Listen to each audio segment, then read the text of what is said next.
ఊహలు రాకముందే, ఆలోచనలు తలంపులు పుట్టక ముందే నిన్ను నేను ఎరిగి తిని అంటున్నాడు దేవుడు. అస్సలా ఎంత గొప్ప దేవుడండి.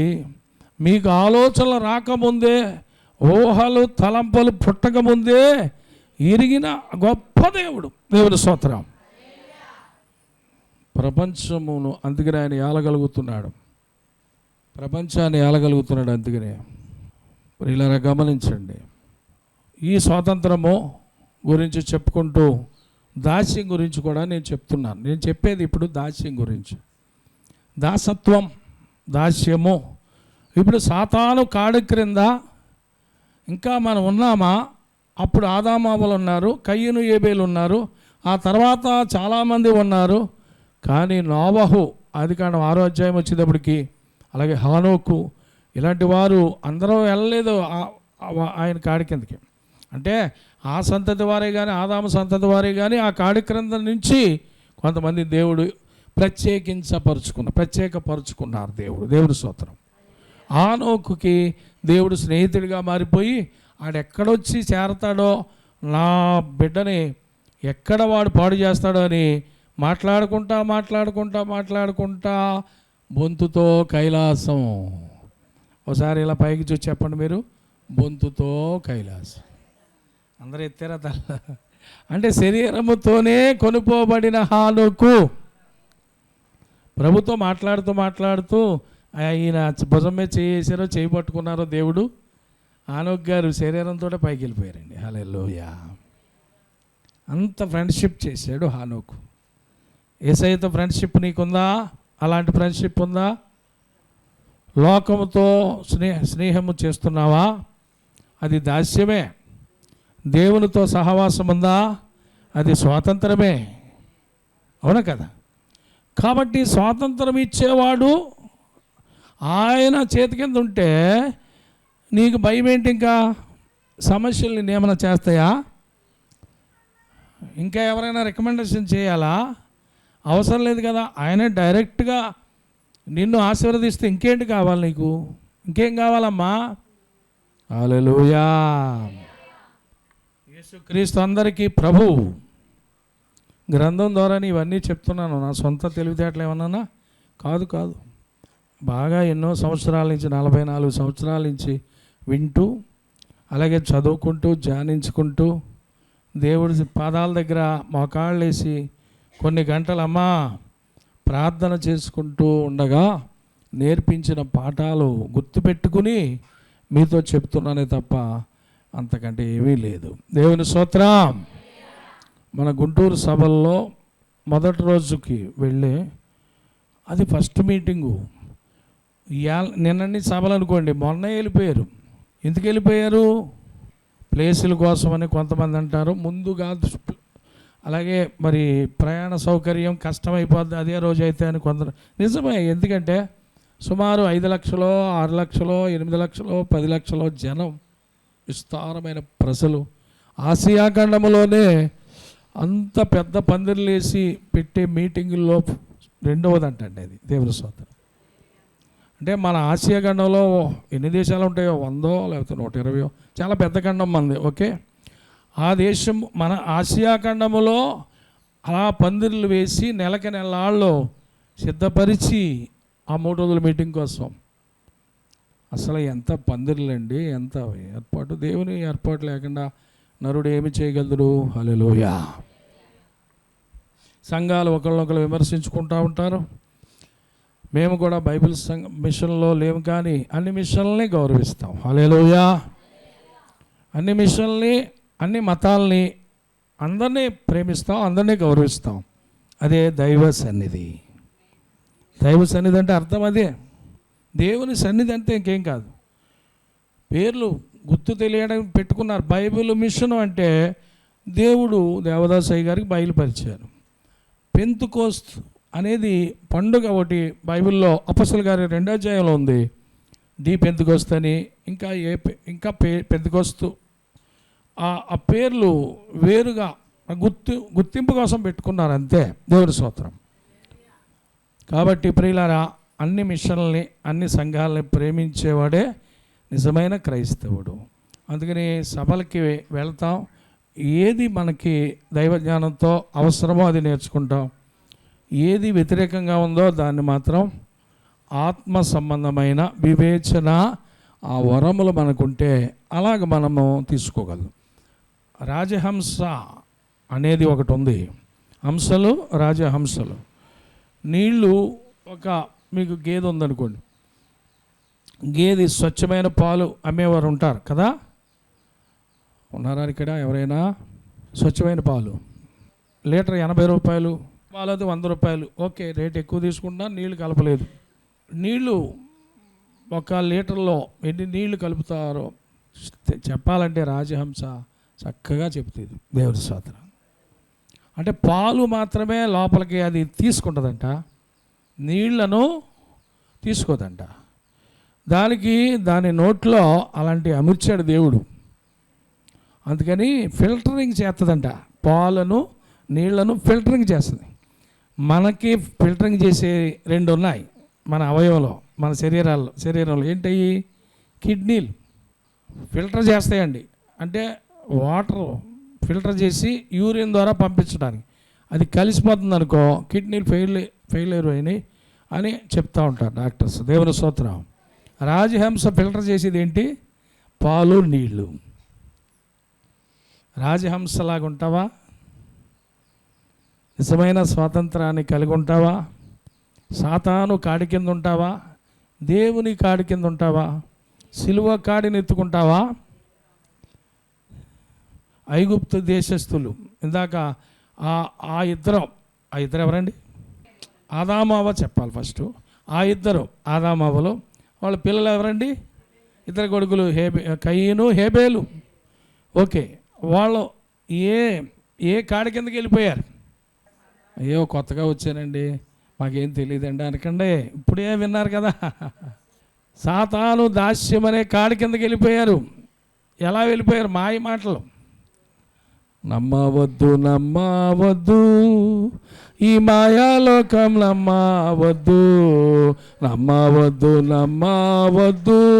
ఈ మాయాలోకం, నమ్మవద్దు.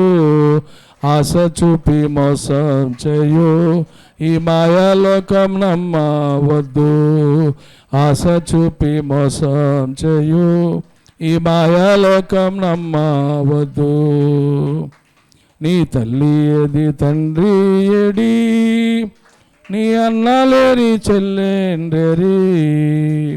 నీ తల్లి ఏది, తండ్రి ఏడి, నీ అన్నలేరి చెల్లెండరి. పోయినారా నిన్ను విడిచిపోయినారా. నమ్మవద్దు ఈ మాయాలోకం, నమ్మవద్దు. ఆశ చూపి మోసం చేసి ఈ మాయలోకాన్ని అసలు నమ్మద్దు. ఇదేంటండి, దేవుడే కలుగజేశాడు కదా ఈ లోకాన్ని. ఇది మాయలోకం ఎలాగయింది? మాయలోడు వచ్చాడు కాబట్టి. ఎవరా మాయలోడు? చీకటి రూపాన్ని దాల్చుకుని వెలుగుమయమై కొంతకాలము, కొన్ని 100,000 సంవత్సరాలు మరి పరలోకంలో దేవదేవునికి సేవ చేసినటువంటి ప్రధాన దూత లూసిఫర్ అనేవాడు, వాడికి వచ్చిన దురాలోచనలు బట్టి త్రోయబడి, వాడితో పాటు కోట్ల మీద దేవతలు త్రోయబడ్డారని చెప్పాను. వాళ్ళందరూ కలిసి చేస్తున్న నికృష్టమైన ఆ పనులే ఈ చీకటి సంబంధమైన పనులు. నేత్రాశ, శరీరాశ, జీవపుడమ్మము, ఈ 3 సాతాను వల్ల కలిగినవి అని రాయబడింది. చెప్పండి. అబ్బా, మీరు చెప్తుంటే నాకు ప్రసంగం ఆఫ్ చేసి కూర్చోవాలనిపిస్తుంది. అంటే అంత నిర్వీర్యంగా చెప్పారు. అంటే ఎలా వింటున్నారో మీ ఉజ్జీవం, మీ ఉత్సాహం. నేను గట్టిగా చెప్పాను అనుకోండి, మేమందరం మీరు ఇంకా చెప్పాలని ఇంకా వదిలిపెట్టరేమో అని మేము సైలెంట్ అయిపోయామండి అంటున్నారు. అమ్మా, షూటింగ్లో ఉన్నాం కదా, ఎంతసేపు చెప్పాలో పరిశుద్ధాత్మ దేవుడు అంతసేపు చెప్పాక ముగిస్తాడు. మీ ఇంటి వైపుకి దిష్టి అప్పుడే వెళ్ళకండి. అబ్బాయి ఎవరు వెళ్ళలేదు, ఊరికినే అన్నాను. ఇప్పుడే కదా వచ్చారు, అప్పుడే వెళ్ళదు, 2 దాటితే వెళ్తుంది. దేవుని స్తోత్రం. చేతులు పైకి లేపి గట్టిగా స్తోత్రం చెబుదాం. హల్లెలూయా, హల్లెలూయా. చేతులు ఇలా ఊపుతూ స్తోత్రం చెప్పండి. హల్లెలూయా, హల్లెలూయా, హల్లెలూయా. ప్రియులరా, స్వాతంత్రం గురించి, దాస్యం గురించి కొన్ని మాటలు మాత్రమే వింటున్నాం. దాస్యము ఫస్ట్లో లోకంలోకి ఎవరి వల్ల వచ్చింది? ఎవరి వల్ల వచ్చిందమ్మా బబరాజపాలెం సిస్టర్? సాతాను వల్ల వచ్చింది. సాతాను ఫస్ట్ ఏం చేశాడు? మాటలతో మోసం చేశాడు. తర్వాత ఏం చేశాడు? నేత్రాశ. ఆ చెట్టు దగ్గరికి వెళ్ళేటప్పటికీ, అలా చూసేటప్పటికీ ఈ పళ్ళు రోజు చూస్తున్నాం కానీ ఈరోజు ఎంతో వింతగా కనిపిస్తున్నాయి. ఈ మధ్యలో ఉన్న చెట్టు ఫలాలు దేవుడు తినొద్దన్నాడు, కానీ ఇవి చాలా రమ్యంగా ఉన్నాయి. ఈ చెట్టు ఫలాలు ఎందుకు తినొద్దన్నాడో కూడా మనకు అర్థమైంది. ఇప్పుడు సైతాన్ ఏం చేశాడు? మాయ మాట చెప్పాడు. ఇది తిను దినమున మీరు చచ్చెదరు అని ప్రభు చెప్పారు. ఏమన్నారండి?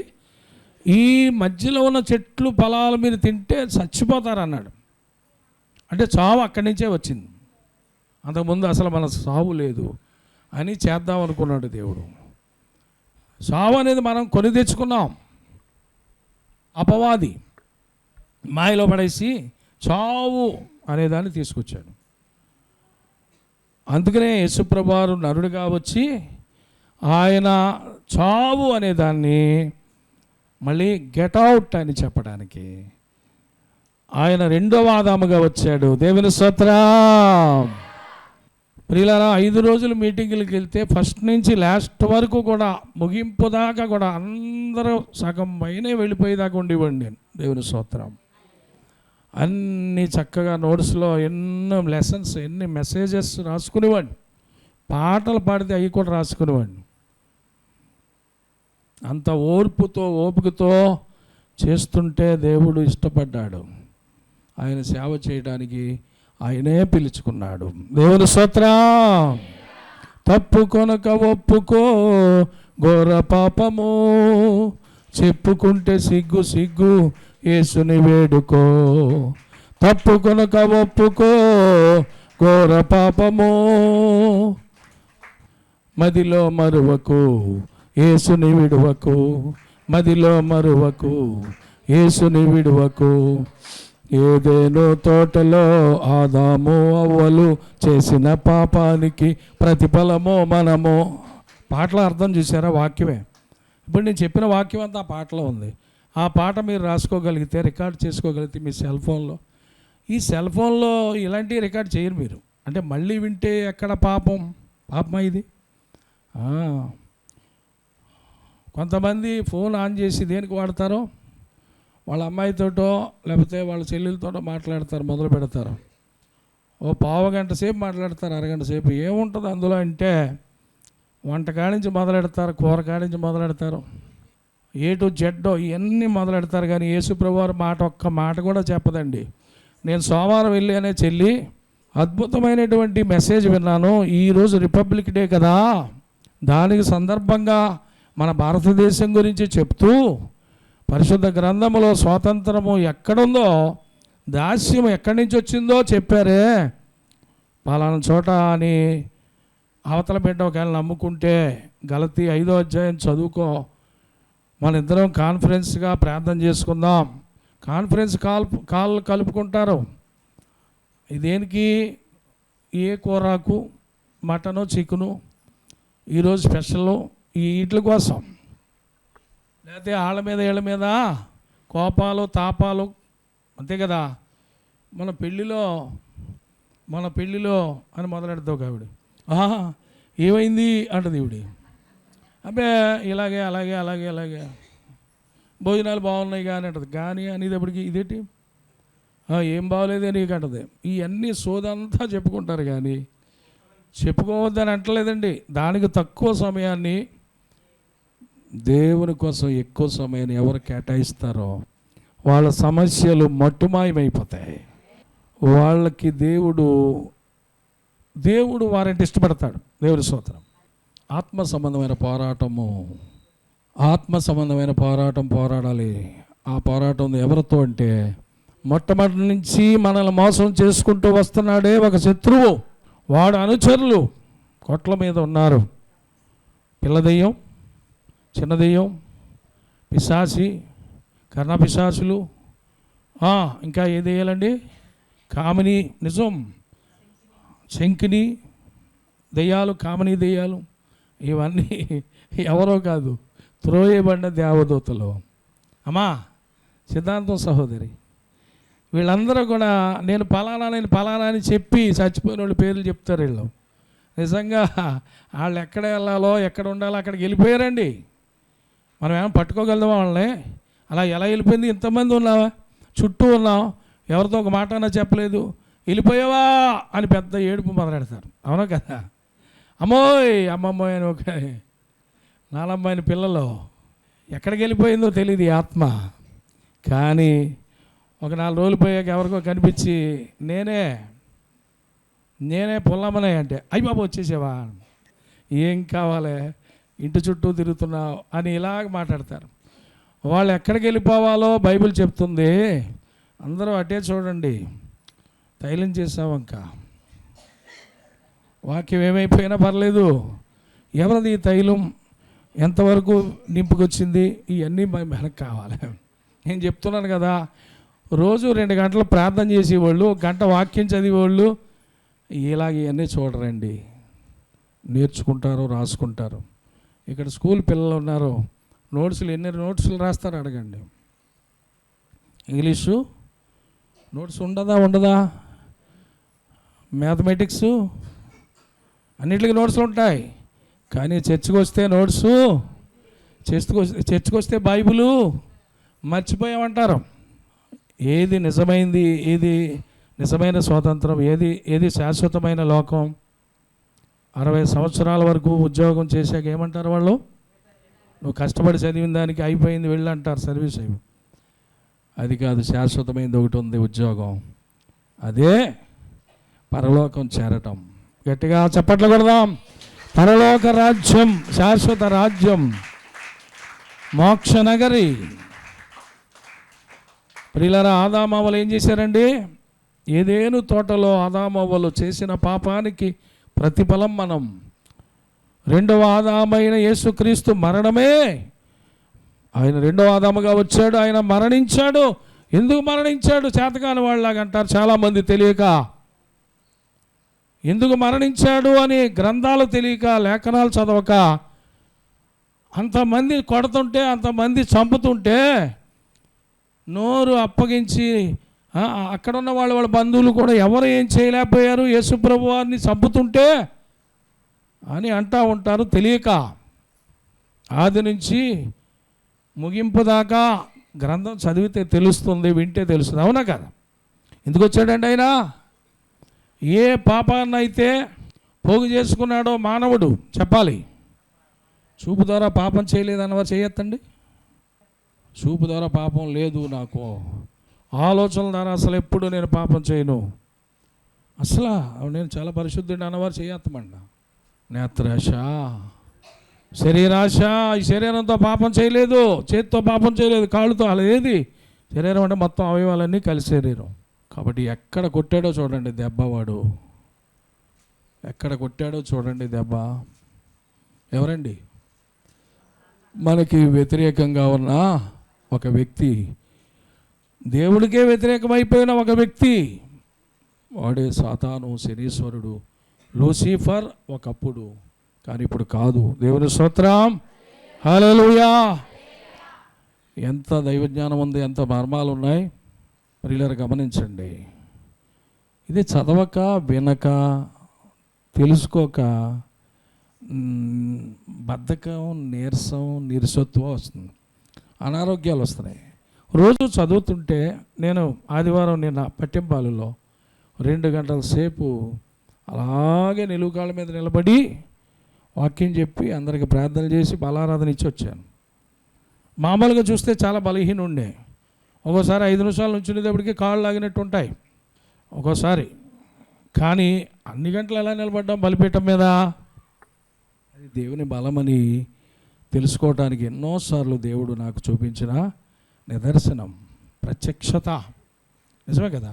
2 గంటల సేపు మిమ్మల్ని నిలబెట్టి, నేను కూడా నిలబడి, మీరు కూడా నిలబెట్టి వాక్యం 2 గంటలు కాదు కదా, పావు గంట నిలబడేటప్పటికి ఏదో క్రికెట్లో వికెట్లు పడిపోయినాయి అంటారు.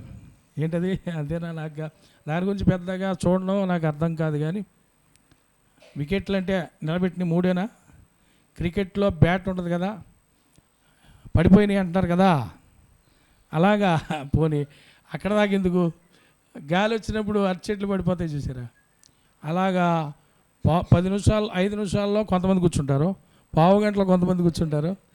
ఒక అరగంట పోయేటప్పటికి కొంచెం ఓపుకున్న వాళ్ళు, అమ్మ ఫాస్ట్గా నిలబడ్డారు, నేను నిలబడిన సేపు మీరు నిలబడండి, నిలబడి వాక్యం వినండి, శ్రద్ధగా వింటారు. అప్పుడు అమ్మా ఆ టైంలో ఒకవేళ వచ్చిందనుకో, అమ్మాయి అంటే ముక్కు చిదుకుద్ది ఎదరగబడితే. అందుకని కొంతమంది మోస్తూ ఉంటారు, అలాంటి వాళ్ళకి కూడా బాగుంటుంది. నుంచుంటారా? నాతో పాటు నిలబడి వాక్యం వింటారా? ఆశ ఉందన్న వాళ్ళు చెయ్యొద్దండమ్మా. మరి ఏమంటే ఇందాక నుంచి చెప్తున్నాను కదా, ఏమంటే కుర్చీ వేసుకుని చెప్పొచ్చు కదా. అంతసేపు మీరు పాపం ఇంకా గంట చెప్తారో, గంటన్నర చెప్తారో, అయ్యో అని మీకు ఏం కావాలి? ప్రేమ, జాలి ఇలాంటివి కావాలి కదా. దేవుని స్తోత్రం.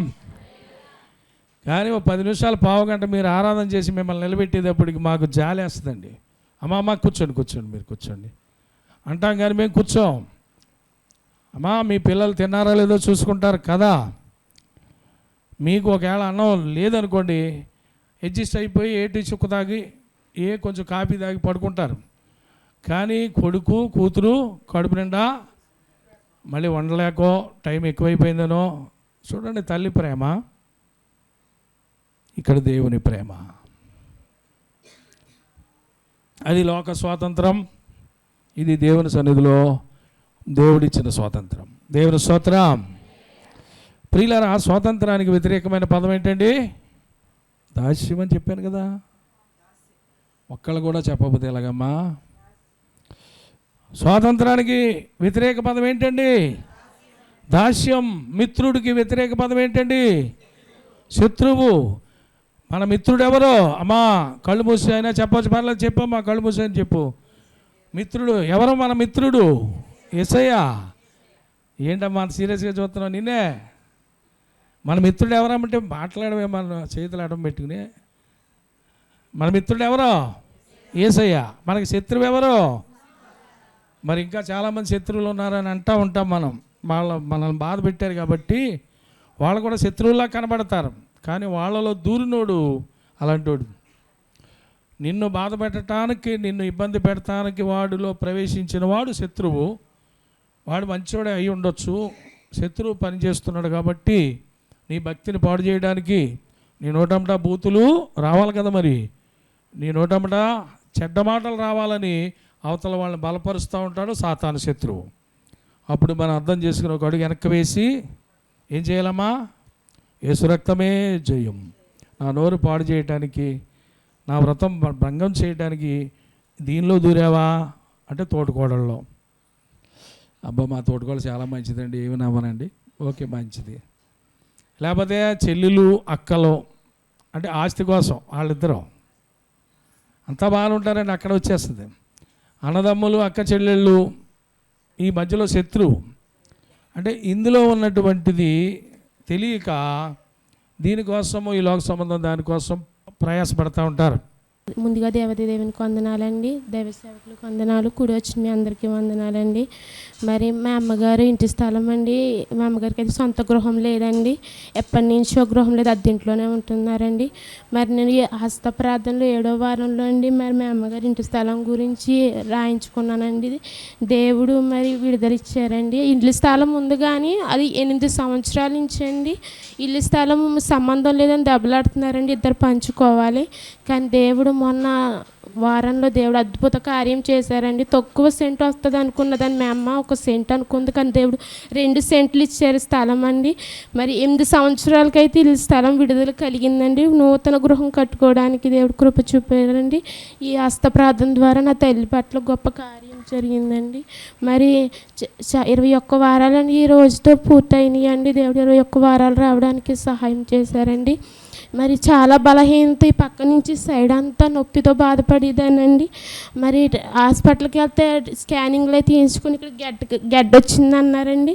కానీ దేవుడు 21 వారంలో నా ప్రయాస వ్యర్థం కాలేదండి. దైవజనుల ప్రార్థన మరి దేవుని కృప వలన మరి అయితే నేను ఎప్పుడైతే 21 వారాల్లో ఈ ట్యాబ్లెట్ కూడా వేసుకోలేదని కంప్లీట్గా దేవుడు స్వస్థపరుస్తాడని ఆయన మీద డిపెండ్ అయ్యానండి.